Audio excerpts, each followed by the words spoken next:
আমরা ভারতকে যে দিয়েছি সেটা ভারত সারা জীবন মনে রাখবে। পালিয়ে যাওয়া হাসিনা ছিলেন ভারতের জন্য দুধেল গাভী। হাসিনাকে দিয়ে গত ১৬ বছর বাংলাদেশ লুট করেছে ভারত। সংশ্লিষ্টরা বলছেন, এখন লুট করার সম্ভাবনা হাতছাড়া হওয়ার আশঙ্কায় ভারতের নীতি নির্ধারকরা উল্টাপাল্টা আচরণ করছে। এ কারণে দেশটির মিডিয়া অপপ্রচার চালিয়ে ডক্টর ইউনূসকে ব্যতিব্যস্ত রাখার চেষ্টা করছে। একই কারণে বাংলাদেশে তাড়াতাড়ি নির্বাচন হয়ে যাওয়ার পক্ষে ভারত।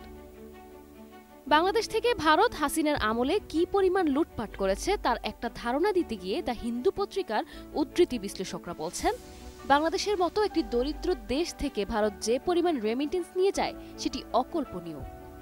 ভারতের চতুর্থ বৃহত্তম রেমিটেন্স সংগ্রহকারী দেশ হল বাংলাদেশ। এর আগে যুক্তরাষ্ট্র, আরব আমিরাত ও কুয়েত।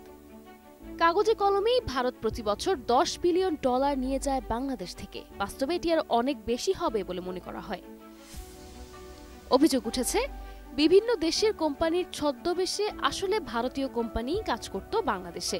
দৃশ্যত ফরাসি কোম্পানি কোনো কাজ করছে, কিন্তু আসলে সেটি ভারতীয়রাই চালাচ্ছে, এমন বহু নজির আছে বলে সংশ্লিষ্টদের দাবি।